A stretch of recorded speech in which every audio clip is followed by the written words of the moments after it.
बिस्मिल्लाहिर्रहमानिर्रहीम। अस्सलाम वालेकुम दोस्तों, कैसे हैं हम सब। उम्मीद करता हूँ खैरियत से होंगे। आज की कहानी का आगाज़ शुरू करते हैं अल्लाह ताला के बबरकत नाम से, जो बड़ा मेहरबान और नहायत रहम करने वाला है। हरे भरे दरख्त बर्फ़बारी की वजह से सफ़ेद नज़र आ रहे थे। सर्दियों के दिन थे। बर्फ़बारी होते हुए जंगल में सन्नाटा छा गया था। जिन जानवरों ने सर्दी की आमद से पहले ही खुराक का ज़ख़ीरा कर लिया था, वो मज़े से घर में बैठकर खा पी रहे थे, और जिन्होंने कोई इंतज़ाम नहीं किया था, वो सर्दी से कांपते हुए खुराक की तलाश में निकले हुए थे। लोमड़ी रात का खाना मोटे खरगोश और गोल मटोल चकोर से हासिल करती थी। सर्दी की आमद से पहले वो रोटी के टुकड़े जमा कर लेती, जो सर्दियों के दिनों में इस वक्त काम आते जब खाने की कोई चीज़ ना होती। एक दिन मोटा खरगोश अपनी नानी के घर गया हुआ था और चकोर घर पर नहीं था। इस रात लोमड़ी और इसके शौहर लूमड़ ने रात को बासी टुकड़े खाए। सुबह सवेरे लोमड़ी ने खुराक की तलाश में जंगल का एक चक्कर लगाया, लेकिन खाने की कोई चीज़ दस्तयाब न हुई। वो नाकाम वापस लौटी तो इसका भूखा शौहर बड़ी बेचैनी से इसका इंतज़ार कर रहा था। कुछ मिला या खाली हाथ ही लौट आई तुम? इसने बड़ी बेसब्री से सवाल किया। लोमड़ी ने अपने नखट्टू शौहर को घूर कर देखा, फिर कहा, इस शदीद सर्दी में भला क्या मिल सकता है, तुम ही बताओ। तुम क्या अब फिर बासी रोटी के टुकड़े खाने पड़ेंगे? लोमड़ ने झुंझला कर कहा। तो भूरी आंखों वाली लोमड़ी को अपने काहल शौहर पर गुस्सा आ गया और वो बोली, काम के ना काज के दुश्मन अनाज के, कभी खुद भी खुराक तलाश कर लिया करो। ये कहते हुए लोमड़ी ने डब्बे में रोटी के बासी टुकड़े निकाले और लोमड़ के आगे रखकर बोली, जब तक खुराक का बंदोबस्त नहीं हो जाता, हमें इन्हीं टुकड़ों पर गुजारा करना होगा। यह कहकर वो रोटी के टुकड़े खाने लगी। लोमड़ी ने इन टुकड़ों को देखते हुए कहा, रात को बासी टुकड़े खाने से मेरे दांतों में दर्द हो रहा है। मेरा तो दिल चाह रहा था कि आज गोश्त खाऊंगा। मुझे उम्मीद है कि मेरी ख्वाहिश ज़रूर पूरी होगी। लोमड़ी ने कहा, तुम चाहते हो कि हर चीज़ तुम्हें बैठे बिठाए मिल जाए। मेरी तो किस्मत ही फूट गई, जो तुम जैसा नखट्टू और काहल शौहर मिला, जिसे खिलाना भी खुद ही पड़ता है। यह कह के वो कुछ देर बड़बड़ाती रही, फिर खामोशी से रोटी के बासी टुकड़े चबाने लगी। भूखे लोमड़ ने कुछ देर तक अपने सामने रखे हुए रोटी के टुकड़ों की तरफ देखा तक नहीं, लेकिन जब भूख ने सताया तो मुंह बनाते हुए एक टुकड़ा उठाकर चबाने लगा। अभी वो टुकड़ा चबा ही रहा था कि आसमान पर फड़फड़ाहट की आवाज़ सुनाई दी। फिर चार बतखें नीचे ज़मीन पर उतर आईं।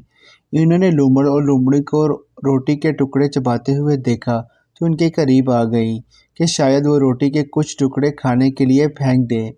लोमड़ ने बड़ी मुश्किलों से रोटी के टुकड़े जमा किए थे, इसलिए इसने रोटी का एक टुकड़ा भी इनकी तरफ ना फेंका, लेकिन लोमड़ ने लोमड़ी का एक बड़ा टुकड़ा बतखों की तरफ फेंक दिया। चारों बतखें रोटी के टुकड़े पर लपकीं। इनमें से जो सेहतमंद बतख थी, इसने रोटी का एक टुकड़ा हासिल कर लिया और देखते ही देखते इसे हड़प कर गई। लोमड़ ने दूसरा टुकड़ा फेंका तो वो भी इस बतख ने खा लिया। तीसरा टुकड़ा बीच में गिरा और चारों बतखें इस पर तेजी से झपटी, लेकिन यह टुकड़ा भी तगड़ी बतख ले उड़ी। ये देखकर लोमड़ी लोमड़ पर चिल्लाई, पागल तो नहीं हो गए जो रोटी के टुकड़े इस तरह ज़ाया कर रहे हो? लोमड़ी ने कहा, ये खुश्क टुकड़े खाकर मेरे पेट में दर्द हो गया है, इसलिए मैं इन बतखों को खिला रहा हूँ। ये कहते हुए इसने चौथा और पांचवा टुकड़ा भी बतखों की तरफ फेंक दिया।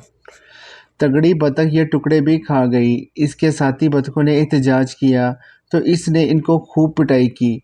बतख की ये हरकतें देखकर लोमड़ी ने कहा, कितनी लालची है ये बतख, अपने साथी बतखों का हिस्सा भी खा रही है। लोमड़ी ने कोई जवाब ना दिया। अब वो रोटी के टुकड़े सिर्फ इसी लालची बतख की तरफ फेंकने लगा। दूसरी बतखों का हिस्सा खा खा कर तगड़ी बतख का पेट फूल गया। इसने इतना खा लिया कि अब इससे इधर उधर दौड़ना भी मुश्किल हो गया। बस करो, तुमने तो सारे टुकड़े इसी लालची बतखों को खिला दिए। लोमड़ी ने चिल्लाकर लोमड़ से कहा, लेकिन इसने लोमड़ी की बात पर कोई ध्यान न दिया। ये देखकर लोमड़ी बहुत खफा हुई और बड़बड़ाई हुई अपने फड़ के अंदर चली गई। तगड़ी बतख टुकड़ों के लालच में इस लोमड़ के करीब आ चुकी थी। लोमड़ भी जानबूझकर टुकड़े अपने करीब गिरा रहा था। जैसे ही तगड़ी बतख थोड़ा सा करीब आई, इसने उछलकर बतख को पकड़ लिया। इसने भागने की कोशिश की, लेकिन इससे भागा न गया। ये देखकर दूसरी बतखें फौरन उड़ गईं। लोमड़ मज़े से लालची बतख को मुंह में दबाए फट के अंदर दाखिल हुआ। इसने बतख के पर नोचे और गोश्त लोमड़ी को पेश करते हुए कहा, मैं नखट्टू और कामचोर सही, लेकिन इतना अहमक भी नहीं कि अपनी सारी खुराक ऐसे ही किसी को खिला दूं। अब तुम्हारी समझ में आ गया होगा कि मैं सारे टुकड़े इस लालची बतख को क्यों खिला रहा था। आओ इसे सर्द मौसम में बतख के गरम गरम गोश्त का मज़ा उड़ाएं। लोमड़ी, जो कुछ देर पहले लोमड़ पे बेहद खफा थी, अब इसे लोमड़ दुनिया का अक्लमंद जानवर दिखाई दे रहा था।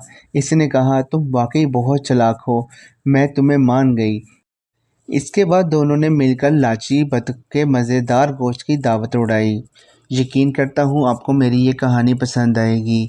मज़ीद ऐसी कहानी के लिए मेरा चैनल लाइक और सब्सक्राइब करें।